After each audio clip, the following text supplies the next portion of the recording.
Hello, Jack. What are you doing? Get off your phone. Oh, sorry. Are you addicted to social media? It would not be a surprise. With so many different apps out there, Snapchat, TikTok, and the latest, Threads, it's easy to spend a lot more time on your phone than ever before. Yes. I don't think I'm addicted, but I definitely spend more time on social media than I would like to. However, there are plenty of studies out there looking at how social media affects mental health, with some saying it can be as addictive as gambling. Research in the US has found that adolescents who spend more than 3 hours a day on social media have double the risk of developing depression and anxiety. An adolescent is someone aged 10 to 19, between childhood and adulthood. With that in mind, it's no wonder parents are worried. To help with this, the US is currently in the process of regulating social media apps for teenagers. Some scientists think the UK should do the same. There has been growing agreement among health experts about the negative, chronic health effects of social media use on teenagers. They have revealed in surveys that social media makes them feel worse about their body image, and 64% of teens have said they are regularly exposed to hate-based content. In this conversation, we will be discussing how social media affects teenagers, and we will be learning some useful new vocabulary as well.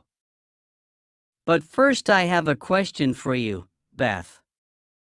The app Snapchat is a very common way that teenagers communicate these days.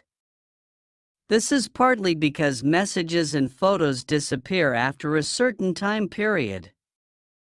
But what percentage of 13 to 24-year-olds use Snapchat? Is it A, 70%, B, 80%, or C, 90%? I will guess 80%. Okay, Jack, I will reveal the answer later in the conversation. Now, a lot of social media platforms, such as TikTok, work by showing and suggesting similar accounts and content to those someone has already searched for. Professor Devi Sridhar, the chair of Global Public Health at the University of Edinburgh, thinks this can be concerning, as she told BBC program Inside Science. Professor Devi Sridhar says, and this is worrying, for example, with young girls and eating disorders, that they're being fed that in an addictive way and the algorithm is saying, oh, they like that content. We want to keep giving it to them because it keeps them on their phones, and I think that's the really vital message here, of any of these apps, is that their revenue comes from advertising. Teenagers are being fed content in a way that is addictive. If you are fed something, it means you are given something. In this case, it refers to content, not food. The content is addictive because social media uses algorithms. Algorithms are a complex set of rules and calculations that prioritize and personalize the content a user sees. But we need to remember that social media platforms use algorithms to keep users on the platforms for as long as possible because the revenue comes from advertising. Revenue is the money a company earns. They are paid by other companies to use the social media space to promote their products. This could be seen as social media platforms prioritizing making money over the mental health of users, a worry for parents. Professor Devi Sridhar talked about the challenges of having a teenager addicted to social media on BBC program Inside Science. Professor Devi Sridhar says, and so, I think the challenge here, as a parent, listening to this is, what do you do about it? And I think the onus has really been put on parents and concerned adults to find solutions on their own.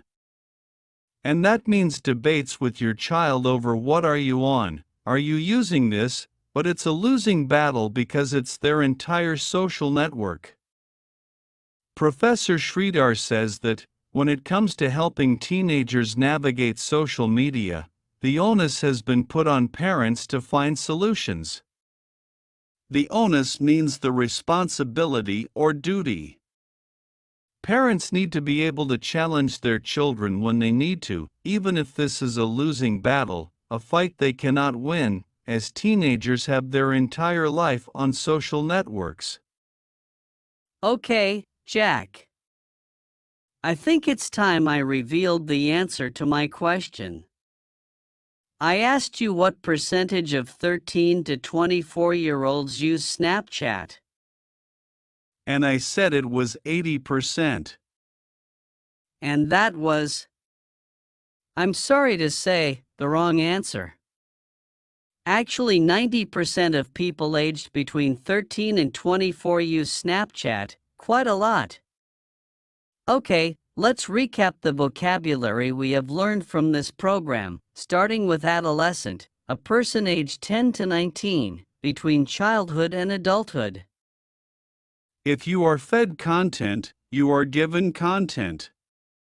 This is what the social media platform offers you automatically, rather than what you search for yourself. Algorithms are a complex set of rules and calculations that prioritize and personalize the content a user sees. Revenue is the money a company earns, which could come from sales or advertising. If the onus is on someone, it's their responsibility or duty. And finally, a losing battle is a fight you cannot win. Goodbye for now. Bye.